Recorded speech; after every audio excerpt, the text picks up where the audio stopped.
Max Weber, A Ética Protestante e o Espírito do Capitalismo. É um livro considerado por muitos, no caso, como o pai da sociologia. Max Weber ele foi considerado como o criador dessa arte. Nesse livro a gente vai falar um pouquinho sobre a ética protestante, sobre o protestantismo, um pouco também acerca do calvinismo. No caso sobre o protestantismo, a gente pode dizer que esse grupo protestante, em sua época, eles costumavam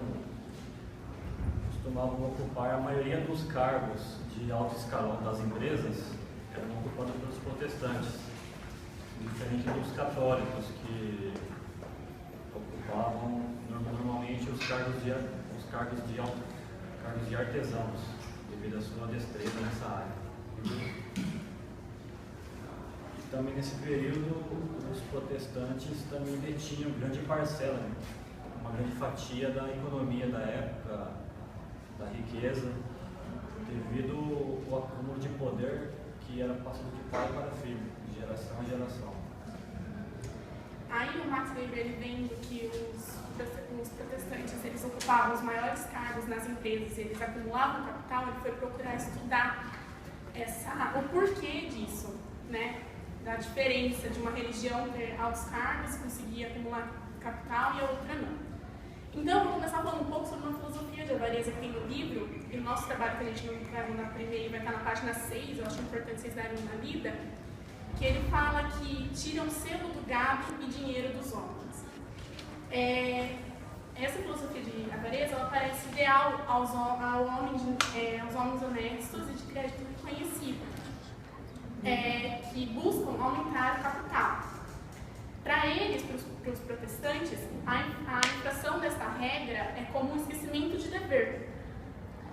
Aí, ele trabalha em cima do Benjamin Franklin, no livro, que fala que a honestidade, a pontualidade em relação ao serviço, a frugalidade, são virtudes. E as virtudes é o que é essencial ao homem, o que se faz necessário diante da profissão para que ele obtenha bons cargos e reconhecimento. Então, na verdade, pode parecer que isso seja uma busca para negócios, mas não. É uma ética social, que é a ética do protestantismo. Aí tem uma parte importante também que diz que, vês o homem inteligente em seus afazeres, ele estará acima dos reis. Provérbio 22 ao 29. É possível notar a presença do capitalismo nessa parte, do espírito do capitalismo. Por quê? O que é o espírito do capitalismo? É a vontade de você poder buscar ter essa vocação para o trabalho, diferente do capitalismo. Você precisa ter o espírito do capitalismo para estar buscando essa vocação no trabalho. E a ideia de dever do indivíduo em relação à carreira é um marco característico do capitalismo. Depois, do capitalismo ou do protestantismo? Do protestantismo, Tá. Isso, desculpa. É um marco característico. Uma grande barreira para o espírito do capitalismo foi o tradicionalismo. Por quê? Porque o tradicionalismo, o homem no tradicionalismo, ele não busca naturalmente ganhar mais dinheiro e acumular capital. O homem, na verdade, ele buscava ganhar o dinheiro suficiente para conviver dentro daquela sociedade. Então foi uma grande barreira para o espírito do capitalismo quebrar. Então os protestantes, para eles, trabalhar era uma vocação. No tradicionalismo não. Trabalhar, você tinha que trabalhar para ter o dinheiro para conviver naquela sociedade suficiente. Aí eles quebram essa ideia do tradicionalismo pelo iluminismo liberal.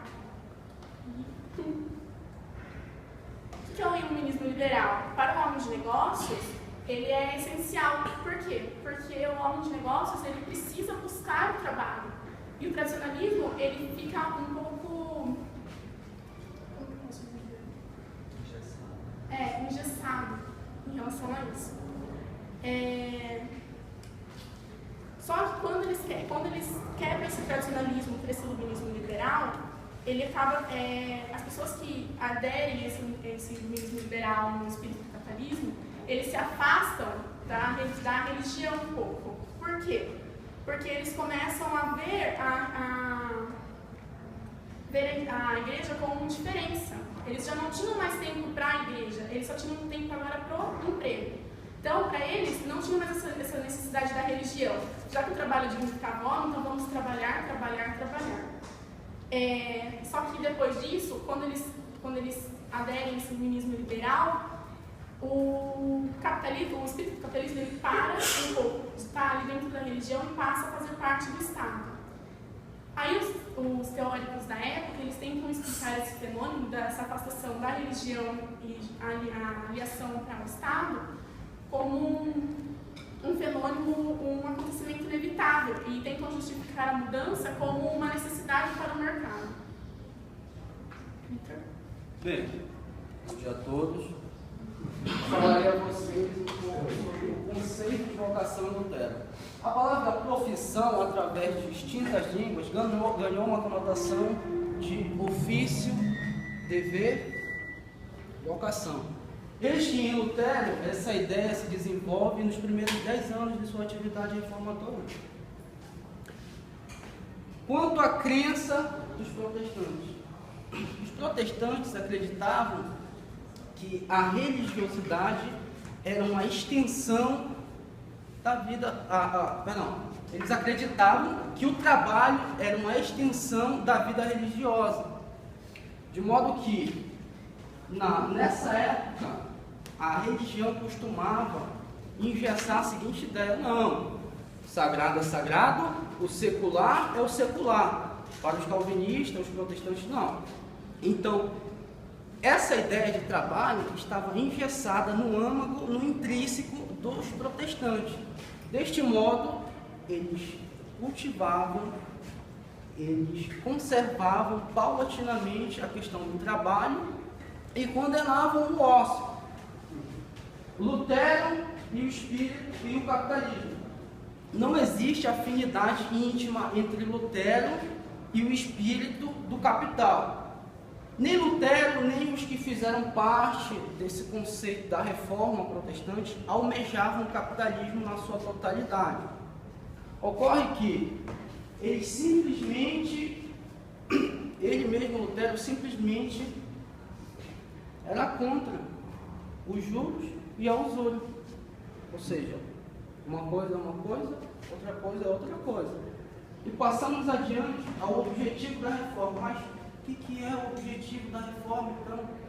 O objetivo da reforma, em contrapartida com as concepções da Igreja Católica, era tão somente de dar ênfase moral ao trabalho e aumentar o prêmio religioso no que vem advir do trabalho, entendeu? Para estimular os seguidores dessa doutrina a cultivar o trabalho, entendeu? Vez que a Igreja Católica, não, peraí, calma, não é bem assim, entendeu? Então eles separavam. Lutero reformou, propôs a reforma, mas com esse objetivo de enfatizar a religiosidade e a ênfase moral. Quanto à dignidade da profissão, para Lutero, toda e qualquer profissão era digna diante do divino, desde que praticada dignamente, evidentemente. Porém, eles tinham a seguinte ideia: a ideia de profissão, a ideia de trabalho que era imposta a cada um, deveria ser desenvolvida de forma a objetivar o quê? Não o lucro, mas sim o espírito e o âmago religioso, da religiosidade, porque eles tinham uma ideia de que era um mandamento de Deus cada profissão, cada trabalho que o indivíduo desenvolvia. Deste modo, aquele que tivesse ênfase, aquele que tivesse sucesso no seu trabalho profissional, deveria empenhar-se em permanecer naquela situação, pois eis que essa era tão somente uma emanação da vontade de Deus, esse sucesso profissional. No caso, essa seria a parte, né, na qual ele propõe a tese dele, faz até o desenvolvimento das ideias que serão trabalhadas diante do livro, né, diante dessa abordagem que ele faz no livro. Só que A segunda parte, que é a ideia de profissão do protestantismo ascético, vai trazer agora inúmeros conceitos e inúmeros resultados da observação que ele fez para com esses grupos, que foram mencionados já de imediato, e agora eu vou passar mais alguns que não chegaram a ser mencionados. Por exemplo, os conceitos que ele mais trabalha são o ascetismo, espírito e ética. O que é a ética? A ética, no caso, é a prática de uma moral. E qual é essa moral? A moral é todo esse envolvimento característico de determinados grupos ou de determinadas regiões que são aplicadas, né, como forma ou de doutrina ou de convenção social, e a maneira que elas são praticadas aí tornam-se éticas. A princípio elas são apenas moral, no sentido da criação, digamos assim. E dentro dessa observação dele, ele pega um termo que seria ascetismo. O ascetismo é um termo filosófico que ele é caracterizado dentro de uma situação nihilista. O que é nihilismo? Nihilismo é a negação. Muita gente confunde nihilismo com uma pessoa negativa, mas não, é a negação, é o ato de negar as coisas. E o ascetismo, ele vem carregado de nihilismo. Por quê? É dentro desse movimento que você faz a abdicação de determinadas situações, determinados prazeres da carne, luxúria, coisas que possam perturbar o seu espírito, perturbar a sua alma, perturbar o seu desenvolvimento, à medida que fazem com que você se perca, né? E o propósito do indivíduo na vida, né, na existência, é ascender. Então, por isso, ascetismo, ascético, é um termo que vem já caracterizado dentro dessa situação. E espírito, né, a ética protestante, como eu disse, a prática dessas morais, desses costumes, mas o espírito do capitalismo. Então, como que essa ética protestante, dentro dessa moral aplicada, vai realizar um espírito para o capitalismo, né? Só que esse espírito, nós temos que nos abdicar também novamente dos conceitos e identificar espírito não é nada mais que um movimento. Nós temos a ideia de movimento. O espírito é aquela coisa que nos coloca adiante, que nos faz ter determinação. Então, se você coloca essas situações juntas, a ética que vem do procedimento ascético, junto com o espírito que você vai se movimentar através desse procedimento, então aquele modelo de indivíduo é incrível. Só que nós temos o segundo ponto do capitalismo, que aí é quando a coisa inverte. E dentro dessa observação agora, já fazendo uma parte já mais introdutória em relação aos grupos mencionados na tese, que são, nós temos, ele menciona o calvinismo, o pietismo, o metodismo e algumas seitas batistas, dentre elas. Também ele menciona algumas outras espécies de subdivisões dentro das seitas batistas, mas eu já delimitei elas todas. Por exemplo, dentro do calvinismo, nós identificamos que a moral que é caracterizada dentro desse grupo, através de sua doutrina, ela vai partir da ideia de predestinação. O indivíduo que está inserido dentro desse grupo, dentro do calvinismo, dentro dessa religião, dessa doutrina, ele já tem em si a ideia de que ele é caracterizado e predestinado para o bem e para a ação divina. Então, ele não está ali à toa, ele não está ali por acaso, ele foi predestinado. Ele trabalha também com a ideia de que a Terra tem uma finalidade. Tudo no mundo tem uma finalidade para Deus. Então, tudo que é feito aqui nessa finalidade é para Deus. Então, se tudo aqui é para Deus, então estamos nós envolvidos nesse contexto também estamos no mundo enquanto carne. Nós fazemos um movimento ascético, nos abdicamos da luxúria, nos abdicamos das coisas que possam nos deixar um pouco perplexos em relação à sociedade, distraídos, e nós mantemos a nossa finalidade e produzimos. Então aí nós passamos a ser instrumento divino na Terra. E com essa instrumentalização do indivíduo através da doutrina e dessa ética aplicada, eles fazem uma espécie de essa ética, ela é passada adiante e ela é levada e até agradável a todas as pessoas envolvidas nesse contexto, porque eles já têm a ideia de que eles são predestinados. Então o caráter existencial do indivíduo já está garantido, ele já se sente satisfeito por fazer isso, porque ele tem a ideia de que ele foi criado para isso, né? E junto à sua obra também, que é o trabalho, o que ele faz também é predestinação. Então tudo é para a obra divina. Nós depois temos uma parte que tem bastante herança do calvinismo, que você vai ver como o pietismo. E o pietismo, ele vai trabalhar esses conceitos éticos, morais, mas ele vai ter um plus ali, ele vai ter um adendo de vocação. Então a ética dele, além de uma ética protestante, uma ética ascética, ela também vai ser vocacional. Então, além de tudo, dentro do caráter ético, dentro da sua prática dessa moral, de todas essas finalidades antes descritas, ele vai também ter isso como vocação. Então, ele nasceu para aquilo. E se ele, daí o que acontece? Eles começam a ter a ideia de que a bênção vem pela boa sucessão do indivíduo no que ele faz. Se ele nasceu para aquilo, logo ele tem que ser bem sucedido naquilo. Então a ideia de vocação ela vai vir trabalhada com a ideia de ser bem sucedido naquilo. E com isso, eles para não perderem a característica ali em cima, nós temos a predestinação, que é o que segura os indivíduos dentro desse caráter, desse espírito, desse movimento, eles criam os centros missionários. Por quê? Para se acaso um indivíduo acabasse se perdendo, nós temos, vamos juntá-lo, vamos doutriná-lo, vamos ensiná-lo, e a partir disso ficava difícil alguém não ter uma vocação. Alguém se descobria, seja de uma coisa ou de outra. Então a vocação era aplicada e novamente ele tinha a vocação dele para a finalidade divina, e as suas bênçãos vinham através disso. E mais uma parte que foi uma outra subdivisão, nós temos o metodismo, né? Aí ele já identifica essas situações mais que essas obras que são o resultado do trabalho, que até então eles não conheciam muito em relação a essa situação, eles falavam mais da criação, da produção, do comportamento. Esses trabalhos são para a obra de glória de Deus. Então, o trabalho que ele que é exercido através dessa finalidade, ele vem como um objeto para a glória de Deus. E se ele é para a glória de Deus, não para outra coisa, então o lucro que vier desse trabalho também é fruto do trabalho. Então, uma coisa seguindo-se a outra, o lucro também era a obra de Deus. E eu não posso abdicar do lucro, por quê? Porque o lucro também é de Deus. Se eu abdicar do lucro, eu estarei contra algum propósito divino. Tanto como também eu não posso explorar o meu trabalhador. Porque se o meu trabalhador, dentro da minha comunidade, dentro da minha doutrina, ele age com a vocação, age com a finalidade, a predestinação, ele foi criado para aquilo, então ele é obra de Deus. Se eu explorar ele, eu estarei explorando Deus.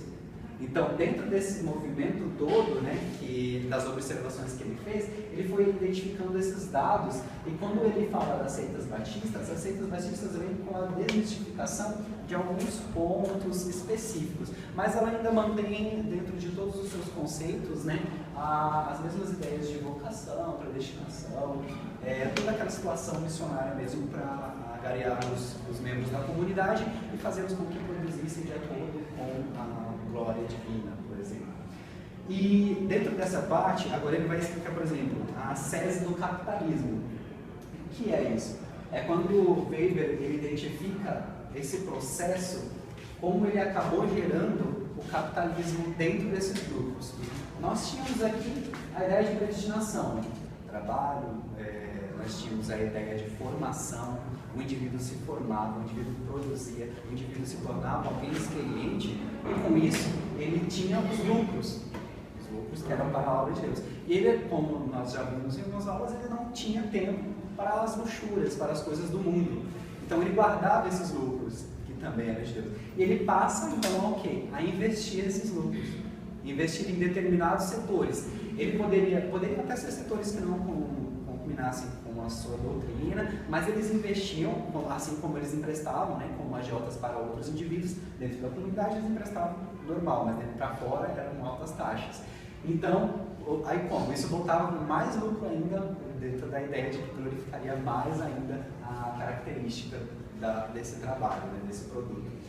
E o que foi identificado dentro dessa observação foi justamente a maneira com a qual eles foram se desenvolvendo conforme o passar dos anos, e dentro de todo esse produto, né, eles foram se tornando inspiração para outros setores, para quem estava próximo ou até mesmo para que de alguma maneira eles chegassem em outros lugares, iam com essa ideia de você trabalha, você tem experiência, você tem lucro, você investe.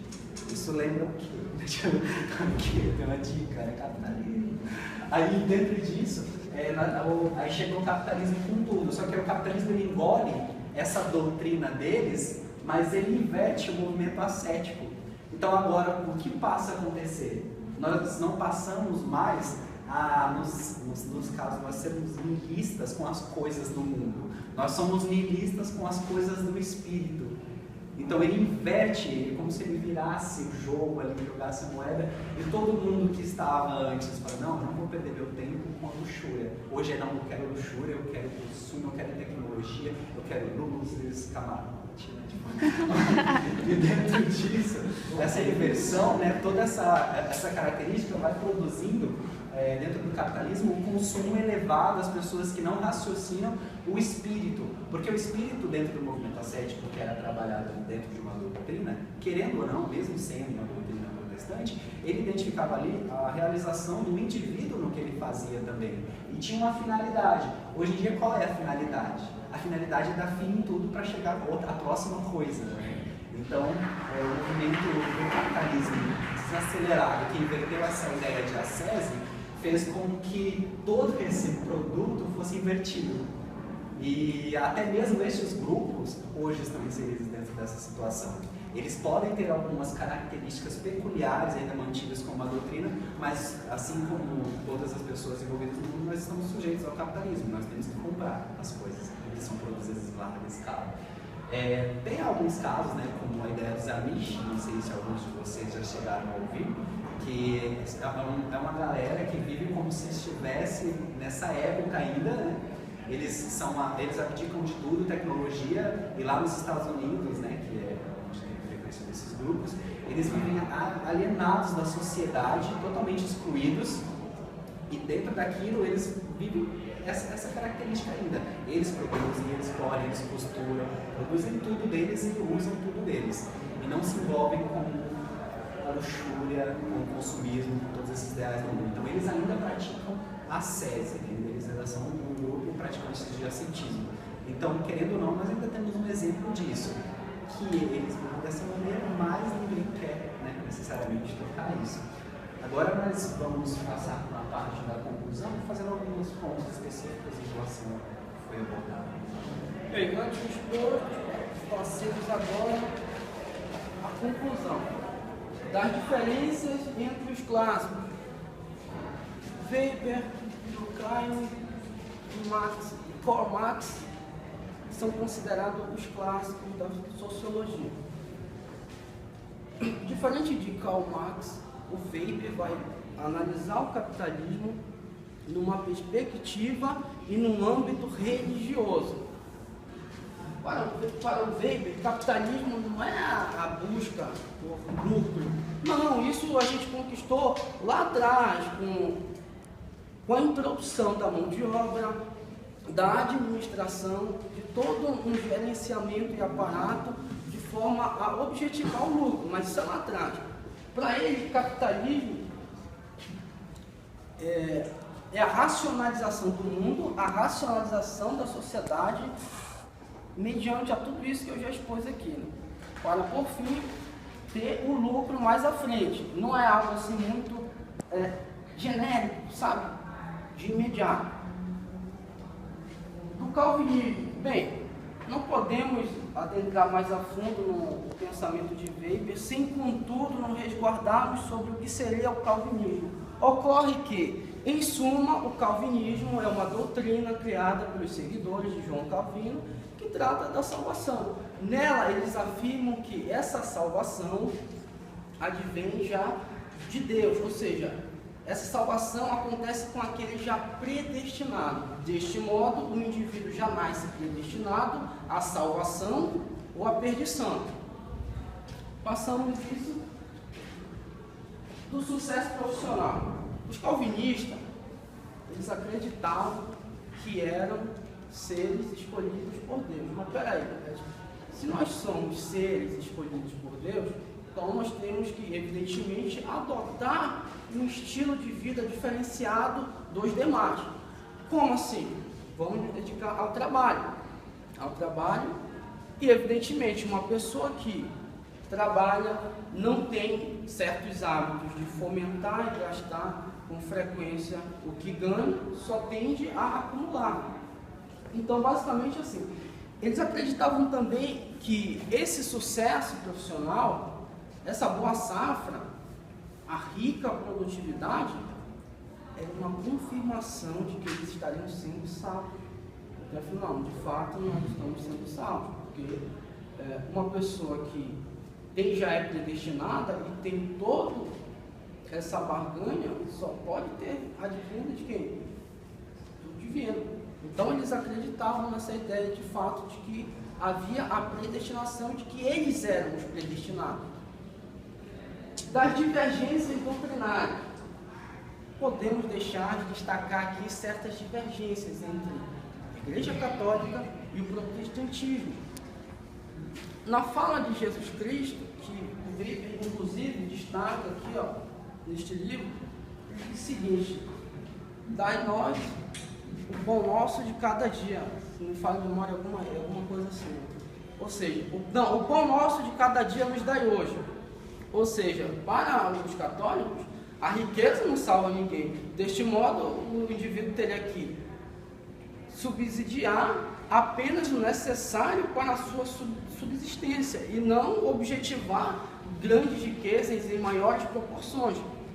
Já o protestantismo, os puritanistas, eles não pensavam assim, entre aspas. Eles diziam o seguinte: não, se nós somos predestinados, nós vamos com certeza nos enfatizar cada vez mais na produtividade.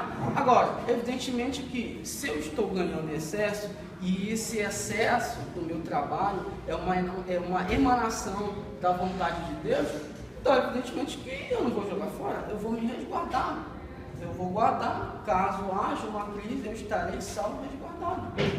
Então era mais ou menos essa a intenção e o pensamento dos calvinistas.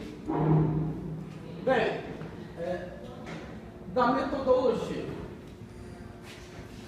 Weber objetivava averiguar até que ponto influxos de cunhagens religiosas contribuíam para a expansão qualitativa e quantitativa da sociedade moderna. Ele chegou à seguinte conclusão: de fato, sim, tem toda uma influência, tanto que